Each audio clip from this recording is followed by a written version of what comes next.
اما بعد فاعوذ باللہ من الشیطان الرجیم بسم اللہ الرحمن الرحیم انہ من سلیمان و انہ بسم اللہ الرحمن الرحیم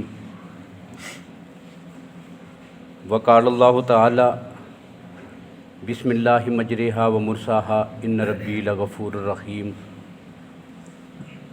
وقال فی موضع آخر اقرأ بسم ربک الذی خلق صدق اللہ العظیم۔ آج سے ہم نے تسمیہ کے متعلق کچھ گفتگو کرنی ہے۔ تسمیہ بسم اللہ الرحمن الرحیم پڑھنے کو کہتے ہیں۔ شریعت میں ان چیزوں کے کچھ مخصوص نام ہوتے ہیں، جس طرح اعوذ باللہ پڑھنے کے لیے تعوذ کا لفظ تھا، بالکل اسی طرح بسم اللہ پڑھنے کے لیے لفظ استعمال ہوتا ہے تسمیہ۔ تو تسمیہ سے مراد ہوگی بسم اللہ الرحمن الرحیم پڑھنا۔ اب سب سے پہلی بات یہ ہے کہ یہ جو بسم اللہ الرحمن الرحیم ہے، یہ قرآن پاک کی ایک آیت کا جز ہے۔ سورہ نمل میں حضرت سلیمان علیہ السلام کے واقعہ میں یہ آیت نازل ہوئی ہے، اور اس وجہ سے قرآن پاک کی ایک آیت کا ایک حصہ ہے۔ پوری آیت ہے انہ من سلیمان و انہ بسم اللہ الرحمن الرحیم، تو اس وجہ سے یہ اس آیت کا حصہ ہے۔ اور یہ آیت جو ہے یہ کس ضمن میں نازل ہوئی تھی کہ حضرت سلیمان علیہ السلام کو اس پرندے نے آ کر یہ اطلاع دی تھی۔ پرندہ کافی دیر سے غیر حاضر اور غائب تھا۔ سلیمان علیہ السلام نے اپنے پورے لشکر کو اکٹھا کیا ہوا تھا۔ جب ایک جگہ وہ لشکر ٹھہرا تو وہاں پر وتفقد الطیر، سلیمان علیہ السلام نے جب ان سب پہ نظر دوڑائی تو دیکھا کہ ایک پرندہ جو ہے وہ غائب ہے۔ اس پرندے کو وہ غائب پایا، وہ ہدہد پرندہ تھا۔ تو جب وہ پرندہ غائب ہے وتفقد الطیر فقال ما لی لا اری الہدہد، کہنے لگے کہ کیا وجہ ہے آج ہدہد نظر نہیں آ رہا، یا موجود ہی نہیں ہے، کہیں چھپ کے بیٹھا ہوا ہے یا کہیں غائب ہے۔ اب سب نے کہا کہ نہیں، وہ تو یہاں موجود ہی نہیں ہے۔ اب جب وہ پرندہ تھوڑی دیر کے بعد آیا تو سلیمان علیہ السلام نے یہ بات وہاں پہ کہی تھی کہ جب وہ میرے پاس آئے گا لَأُعَذِّبَنَّهُ عَذَابًا شَدِيدًا، اگر وہ اپنے غیر حاضر ہونے کا کوئی ٹھوس ثبوت پیش نہ کر سکا، کوئی دلیل نہ ہوئی کہ کیوں غیر حاضر تھا، تو لَأُعَذِّبَنَّهُ عَذَابًا شَدِيدًا، اسے سخت سزا دوں گا۔ اور یہ بھی ہو سکتا ہے اَوْ لَأَذْبَحَنَّهُ، میں اسے ذبح ہی کر دوں، کیوں غیر حاضر ہوا ہے۔ یا پھر یہ ہوگا اَوْ لَيَأْتِيَنِّي بِسُلْطَانٍ مُبِينٍ، اپنے غیر حاضر ہونے کی کوئی معقول وجہ وہ میرے سامنے لا کے پیش کرے۔ اب تھوڑی دیر کے بعد تھوڑا وقت گزرا تھا، وہ پرندہ آ کے حاضر ہو گیا۔ اب ڈرتا ہوا کامتا ہوا سلیمان علیہ السلام کے پاس پہنچا۔ پرندوں نے بتا دیا ہوگا تیری خیر نہیں ہے، آج تو مارے جاؤ گے۔ سلیمان علیہ السلام بڑے غصے میں تھے، آج تو انہوں نے کہہ دیا نہیں چھوڑوں گا، اب جاؤ ذرا حاضری لگواؤ نا۔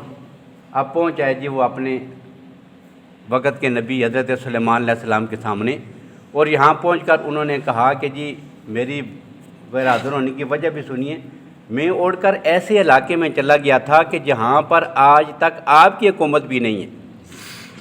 آپ یہ سمجھتے رہے کہ بس ساری حکومتیں آپ کی ہیں، تو ایک علاقہ میں نے ایسا بھی دریافت کیا ہے کہ وہاں پر آپ کی حکومت نہیں ہے۔ انی وجدت امرأۃ تملکہم، کہ وہاں ایک علاقہ ہے، اس علاقے میں ان کی ایک عورت ہے جو ان کی سربراہ مملکت ہے، اور وہ سارے لوگ جو ہے وہ سورج کو سجدہ کرتے ہیں، سورج کے پجاری ہیں، کافر ہیں، مشرک ہیں، ان کی سربراہ مملکت ایک عورت ہے۔ تو ایسے علاقے سے ہو کے آیا ہوں۔ اب حضرت سلیمان علیہ السلام نے اس کا عذر بھی قبول کر لیا، کیونکہ اس پرندے کا کام ہی یہ تھا کہ وہ کھوج لگا کے آئے، وہ تو اپنی ڈیوٹی میں تھا، اور جو آن ڈیوٹی ہو وہ غیر حاضر تصور نہیں کیا جاتا۔ اب کیا ہوا، اس کا معقول عذر بھی قبول کر لیا، اور پھر ساتھ ہی اس کی پھر جو ہے حضرت سلیمان علیہ السلام نے وہ جو عورت تھی اس کو ایک خط لکھنے کا جو ہے وہ ارادہ کیا۔ اب خط لکھنے سے پہلے سلیمان علیہ السلام نے اپنے ساری رعایا کو اکٹھا کر کے ان سے مشورہ لیا کہ یہ ایک عورت ہے اور یہ صورتحال پیش آ گئی، ہمیں کیا کرنا چاہیے؟ تو پھر سلیمان علیہ السلام نے جو خط لکھا اس بلقیس کے نام، وہ خط ہے انہ من سلیمان و انہ بسم اللہ الرحمن الرحیم، کہ یہ خط جو ہے یہ اللہ کے نبی حضرت سلیمان علیہ السلام کی طرف سے ہے۔ اس خط کے اوپر جو سب سے پہلا جملہ تھا وہ یہی تھا بسم اللہ الرحمن الرحیم۔ اب آگے اس کی وضاحت ابھی آ رہی ہے کہ یہ بسم اللہ الرحمن الرحیم اس امت کی خصوصیت ہے یا سابقہ امتوں کو بھی اللہ نے یہ جملہ عطا کیا تھا۔ تو قرآن پاک میں جب سورہ نمل میں یہ آیت آ گئی ہے تو اس سے یہ معلوم ہوا کہ یہ قرآن پاک کی ایک آیت کا جز ہے۔ بسم اللہ الرحمن الرحیم قرآن پاک کی ایک آیت کا جز ہے۔ اب دوسری بات کہ یہ قرآن پاک کی ہر سورت کے آغاز میں لکھا ہوتا ہے۔ جہاں بھی آپ دیکھتے ہیں قرآن پاک کی 114 سورتیں ہیں اور قرآن پاک میں بسم اللہ الرحمن الرحیم کتنی بار آیا ہے؟ 114 بار، 113 بار نہیں، 114 بار، کیونکہ وہ سورہ نمل میں درمیان میں آ گیا ہے۔ یعنی ایک سورت کے سورہ نمل کے آغاز میں بھی ہے، سورہ نمل کے درمیان میں بھی ہے، سورہ توبہ کے آغاز میں نہیں ہے۔ اب اس کی کمی سورہ نمل کے درمیان میں انہوں نے پوری کر دی، تو 114 بار جو ہے جو قرآن پاک میں بسم اللہ الرحمن الرحیم لکھا ہوا ہے۔ اب سورہ نمل سورہ توبہ میں نہیں ہے، سورہ توبہ کے آغاز میں نہیں ہے، یہ کیا وجہ ہے؟ تو اس کی مفسرین نے دو وجوہات لکھی ہیں۔ پہلی وجہ یہ ہے کہ یہ جو بسم اللہ الرحمن الرحیم ہے اس کو رب العالمین نے نازل فرمایا ہے دو صورتوں کے درمیان فرق کرنے کے لیے۔ ایک صورت ختم ہو گئی ہے، دوسری صورت شروع ہوتی ہے، اب دو صورتوں کے درمیان فرق کرنے کے لیے جو ایک مستقل آیت اللہ نے نازل کی ہے یہ بسم اللہ الرحمن الرحیم ہے۔ یہ کسی صورت کا جز نہیں ہے بلکہ دو صورتوں کے درمیان فصل کرنے کے لیے اللہ نے مستقل طور پہ نازل کی ہے۔ اب جب مستقل طور پہ نازل ہوئی تو ہر صورت جب ختم ہو جاتی، اور قرآن پاک یہ جو نازل ہوا ہے یہ آج ہمارے پاس جو قرآن پاک موجود ہے یہ قرآن پاک اور جو نازل ہوا ان دونوں کی ترتیب ایک نہیں ہے، بلکہ کیا ہے؟ دیکھیں سب سے پہلے جو آیت نازل ہوئی تھی نبی اکرم صلی اللہ علیہ وسلم پر غار حرا میں، کون سی آیت تھی؟ اقرأ بسم ربک الذی خلق خلق الانسان من علق۔ یہ سب سے پہلے نازل ہونے والی آیات ہیں۔ اب کچھ عرصے تک پھر وہی بند رہی، وہی کے بند ہونے کے بعد سورہ مدثر کی آیات نازل ہوئیں، یا ایھا المدثر قم فانذر وربک فکبر، یہ آیات نازل ہو گئی۔ اب اگر اسی ترتیب سب سے آخر میں آپ کہتے ہیں کون سی آیت نازل ہوئی؟ نبی اکرم صلی اللہ علیہ وسلم میدان عرفات میں ہیں، حج فرمایا، خطبہ ارشاد فرمایا، اسی موقع پہ آیات نازل ہوئی تھی الیوم اکملت لکم دینکم واتممت علیکم نعمتی ورضیت لکم الاسلام دینا۔ یہ سب سے آخری آیات ہیں۔ اب نازل ہونے کی ترتیب یہ ہے، لیکن جب ہم قرآن پاک پڑھتے ہیں تو سورہ فاتحہ سے آغاز ہوتا ہے، پھر سورہ بقرہ شروع ہوتی ہے اور جا کے قرآن پاک ختم ہوتا ہے سورہ ناس، اس پہ جا کے قرآن پاک کا اختتام ہوتا ہے۔ تو یہ جو نازل ہوا وہ والی ترتیب نہیں ہے۔ تو یاد رکھیے گا قرآن پاک کی ایک ہے نازل ہونے والی ترتیب، اس ترتیب کو کہتے ہیں ترتیب نزولی، کہ جس ترتیب پہ قرآن نازل ہوا تھا۔ لیکن ہمارے پاس جو قرآن پاک ہے اس ترتیب کو کہتے ہیں ترتیب توقیفی۔ اب سوال یہ ہے کہ کیا یہ جو ترتیب ہے یہ بعد میں کسی نے نعوذ باللہ بدل ڈالی ہے؟ یعنی چاہیے تو یہ تھا کہ جیسے نازل ہو رہا تھا ویسے ہی ہوتا۔ تو کیا جو موجودہ قرآن کی ترتیب ہے یہ ترتیب ہمیں کس نے دی ہے؟ قرآن پاک کو اس ترتیب میں رکھا کس نے ہے؟ تو الاتقان میں علامہ سیوطی رحمہ اللہ نے قرآن پاک کے علوم کے بارے میں انہوں نے مستقل ایک کتاب لکھی ہے کہ جو ایک حجت اور سند اور کی حیثیت رکھتی ہے، الاتقان۔ الاتقان میں انہوں نے یہ بات لکھی ہے۔ پہلی بات تو انہوں نے یہ لکھی ہے کہ القرآن من اول سورۃ الفاتحہ الی آخر المعوذتین، کہ قرآن پاک جو ہے یہ سورہ فاتحہ کی الف سے لے کر والناس کی سین تک، یہ جو ہمارے پاس ہے اس کو قرآن کہتے ہیں۔ من جحد منہ حرفا فہو کافر، کہ جو اس کے ایک حرف کا بھی انکار کرے گا وہ کافر ہے، یہ انہوں نے لکھا الاتقان میں۔ تو دوسری بات یہ لکھی کہ جب بھی جبریل امین قرآن پاک کی آیات لے کے آتے تھے، کبھی ایک آیت آتی تھی، کبھی چھوٹی چھوٹی پوری صورتیں آ جاتی تھی، سورہ فاتحہ پوری صورت آئی ہے، اس طرح کئی جو ہے وہ صرف آیات آئی ہیں۔ جب آیات آتی تھی نا تو حضور صلی اللہ علیہ وسلم پہ وحی آ جاتی تھی، حضور صلی اللہ علیہ وسلم اس وحی کو صحابہ کرام کو بٹھا کر لکھوا لیتے تھے، سامنے صحابہ کرام بیٹھے ہیں، یہ حضرت معاویہ ہیں، یہ دوسرے زید بن ثابت ہیں، یہ دیگر لکھنے والے ہیں، یہ قرآن پاک کو لکھنے والے کاتبین وہی ہیں، ان کو لکھوا لیتے تھے۔ اور ساتھ ہی جبریل جب جانے لگتے وہی کے انقطاع کے بعد جب جانے لگتے تھے تو جاتے ہوئے بتا کے جاتے تھے کہ اللہ کی ذات کہتے ہیں ذہو آیتن قضا فی موضع قضا، اس آیت کو فلاں صورت میں فلاں نمبر پر شامل کرنا ہے۔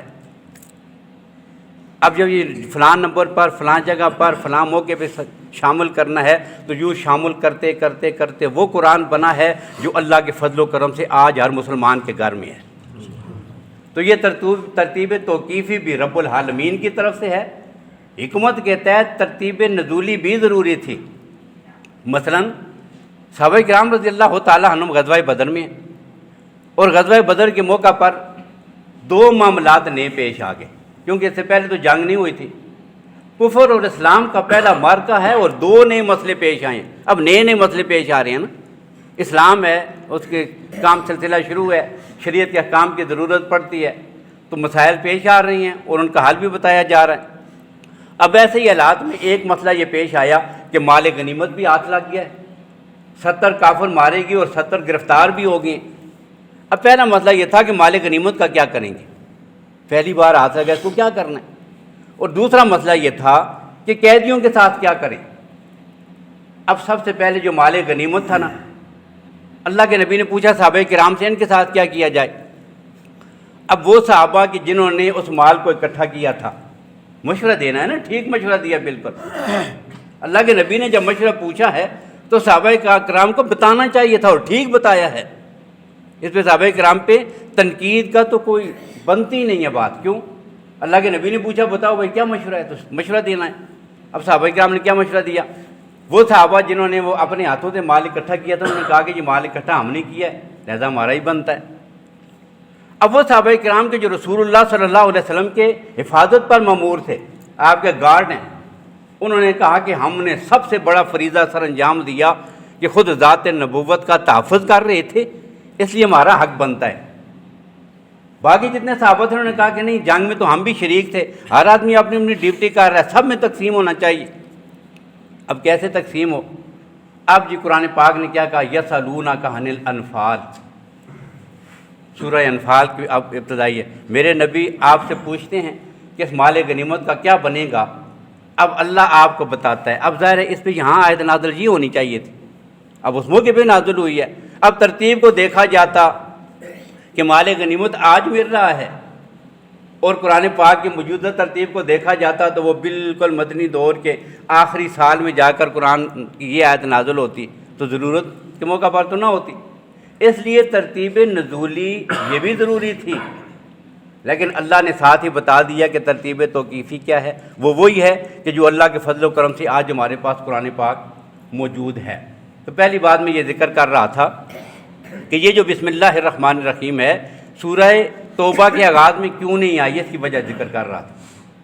تو اب جو ہے جب قرآن پاک کی وہ صورتیں نازل ہو رہی ہیں، صورت ختم ہوئی، ساتھ جبریل بتا دیتے تھے، اب یہ صورت یہاں پہ اختتام پذیر ہے۔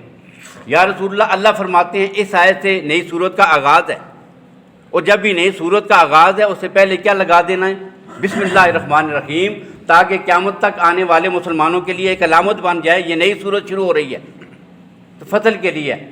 اب کیوں نہیں لکھی گئی سورہ توبہ کے آغاز میں؟ تو پہلی وجہ یہ ہوئی کہ سورہ توبہ جب نازل ہوئی تو جبریل امین نے آ کر بتایا نہیں، یہ بڑی کام کی بات ہے۔ جبریل امین نے آ کر رسول اللہ صلی اللہ علیہ وسلم کو بتایا نہیں، اور جبریل امین نے کیوں نہیں بتایا؟ اللہ نے کہا نہیں۔ جبریل اپنے طور پہ آگے کہتے تھے؟ نہیں، جبریل تب کہتے تھے جب ان کو رب کہتا تھا۔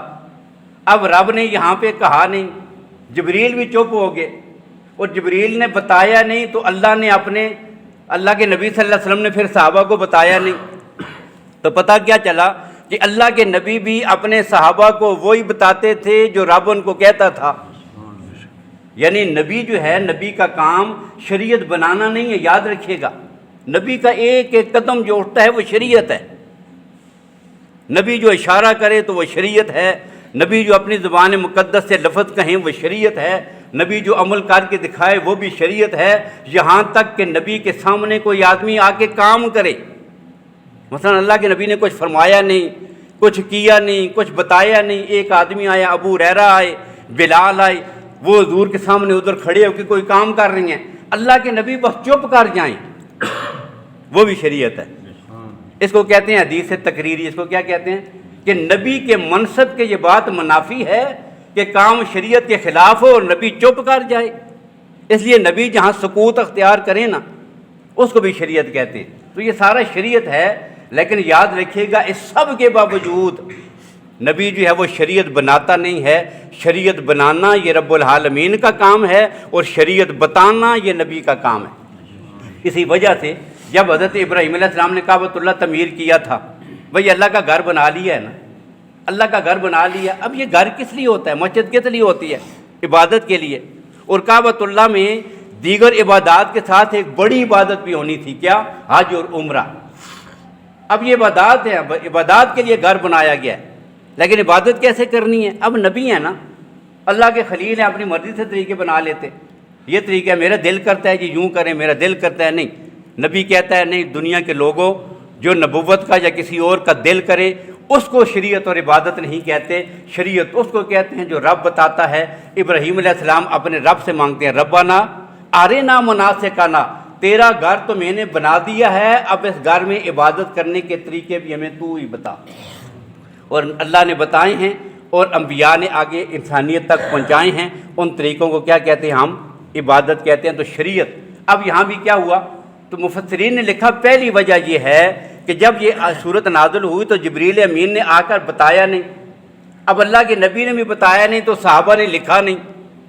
صحابہ بھی تب لکھتے تھے جب اللہ کے نبی بتاتے تھے، جو بتاتے تھے وہی لکھتے تھے، اب لکھا نہیں، اس وجہ سے نہیں ہے۔ اور دوسری وجہ یہ ہے، سیدنا علی رضی اللہ عنہ کا یہ قول ہے جو عوام الناس میں بھی مشہور ہے، یہ سیدنا علی رضی المرتضیٰ رضی اللہ تعالیٰ عنہ کا فرمان ہے۔ کیا؟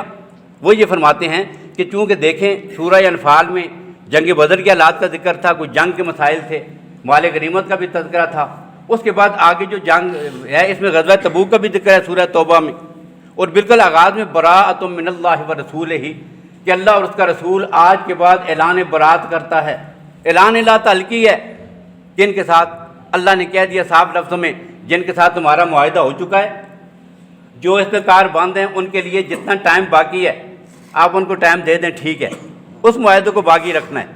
باقی جس نے معاہدے کی خلاف ورزی کی ہے، وَأَذَانٌ مِّنَ اللَّهِ وَرَسُولِهِ يَوْمِ الْحَجِّ الْأَكْبَرِ أَنَّ اللَّهَ بَرِيٌّ مِّنَ الْمُشْرِكِينَ وَرَسُولُهُ، اللہ نے اپنی امان اٹھائی ہے کہ آج کے بعد تمہارے لیے کوئی امن اور امان نہیں ہے، میرا نبی تمہارے ساتھ اعلان جنگ کرتا ہے۔ اور سیدنا علی فرماتے ہیں کہ جس صورت میں اللہ نے مشرکین کے ساتھ اعلان جنگ کیا ہو تو بسم اللہ الرحمن الرحیم یہ اعلان امن ہے، اور اعلان امن اور اعلان جنگ یہ اکٹھے نہیں ہو سکتے۔ اللہ نے اس وضاحت کے لیے اس صورت کے آغاز میں بسم اللہ کو شامل نہیں فرمایا ہے۔ تو یہ تھوڑا سا صرف ایک ہی بات ہوئی ہے جو میں کہنا چاہتا تھا اس میں سے، کہ بسم اللہ الرحمن الرحیم قرآن پاک کی مستقل آیت ہے، ہر صورت کے آغاز میں دوسری صورتوں کے درمیان فصل کے لیے لکھی جاتی ہے، لیکن سورہ توبہ کے آغاز میں نہیں ہے۔ اب باقی گفتگو انشاءاللہ کل کی تفسیر میں۔ اللہ تعالیٰ ہمیں قرآن پاک کو سمجھنے کی اور اس پہ عمل پیرا ہونے کی توفیق نصیب فرمائے۔